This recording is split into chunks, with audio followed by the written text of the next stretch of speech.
nga sa akin yan. Napakaduming lalaki. Nakakainis. Una sa lahat, medyo malayo-layo ka na. Pangalawa, ang linis ko kaya, nagpalinis ako. Heler!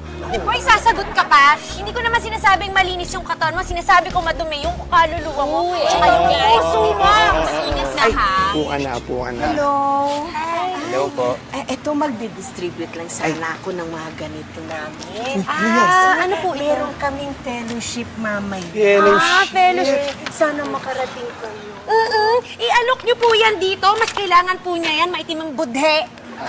Pagpasensyahan nyo na po, may saltik po yung babae sa dulo eh. Oo po. Pero kami po, subukan po namin pumunta po. Mabuti naman. Mga ining, sana kayo rin magkaroon ng time. Kasi alam nyo, pagpapalain kayo doon sa aming fellowship, lalo ka na mukhang may sakit ka eh. May sakit daw ako. Sige po, tatry po namin. Opo, kasi medyo puno lang yung schedule. Ay, opo. Pasensya na po. Opo, may lakad po kami. Mamaya na po yung lakad. Sayang naman ang pagkakataon. Kami po yung may dala ng leaflets. Bali, kami po yung tutulong sa inyo na mag-distribute. Very good. Sige, dyan lang kayo ha. Ay, Ate Mila, member niyo din po sila? Oo, mga bagong members sila. Ayan pinagpala sila ng fellowship, kaya naging active. Ay, naku, sasama po kami pa ng mamayaw. Na-cancel yung lakad. Sila kaka-text lang po ngayon. Ay, my God! Salamat naman. Opo. So, actually, gusto talaga po namin pumunta dyan kasi papaulanan niyo naman kami ng mga biyaya, di ba? Ay, talaga. Ikaw, ni. Ano?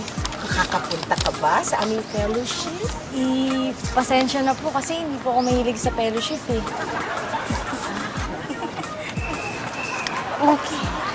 Pasensya niyo na. Mga kapatid, kung patuloy tayong lalapit at magdarasal, makakamtan natin ang pagpapala. Kung patuloy tayong magmamahalan, magkakaroon ng kapayapaan ng ating mga puso. Alive! Alive! Alive! Alive! Alive! Alive! Ipagpaumanan niyo po ang aming pagpasok. Anong ibig sabihin nito, sir? Nangangaral ako dito tungkol sa pagsasama-sama pagkatapos guguluhin ninyo? May ebidensya kami na ginagawa niyo lang front ang fellowship nito. Anong ebidensya? Nasaan ang katibayan ninyo? May mga informant po kami matagal nang nagmamanman sa inyo. Yan, yung mga masahistang yan, di ko kilala yung mga yan.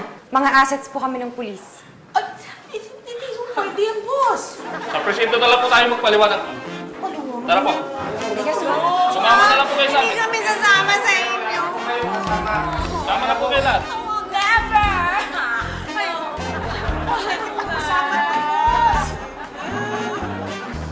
Toots, akalain mo, yung fellowship, ginawang drug din. Oo nga, Diggs. Mabuti na lang at nahuli na. Hindi na tayo kakaba-kaba, hindi ba? Oo, dito tayo nagtatrabaho pagkatapos may mga ganyan. Oo nga. Ulihin lahat yan, ikulong lahat yan! Mga adik ka lahat yan, adik! Baka naman pwede natin pag-usapan. Undercover pala itong si Paris, ano? Pati nga si Richie. Ha? Ma'am Primo? Sino? Wala. Hindi kita ko nakausap. Mami? Ay! Ay! Uy! Bakit kasama yan? Teka, sandali! Hindi adik tong dalawang to. Yes, Mami. Sumama lang kami sa fellowship na yan, tapos na-raid na bigla. Wala po kaming kinalaman dyan talaga, madam. Maniwala kayo sa akin, itong isa anak ko to, hindi to adik, sigurado ko. Ito mukhang adik lang, pero model ko yan. Hindi mga adik to, akin to, mga tao ko to eh. Huwag po kayo mag-alala, ma'am. Hindi naman po sila kakason eh. Standard procedure lang po ito. Test para sa kanila. Okay, Pag naman pala. naman po yung resulta, pwede naman po sila makauwi agad. Ay, that's good. May facility po tayo sa sasakyan. Pwede naman po gawin yung testing ko. Ayun naman pala, meron magpa-check na kayo para malaman na negative kayo. I-clarify ko lang, ikaw yung magte-testing sa akin. Oo, sa amin. Ay, di kung gano'n dito na tayo sumama. Hindi, tayo dito. Halika na. Ano nangyari dito? Sige na.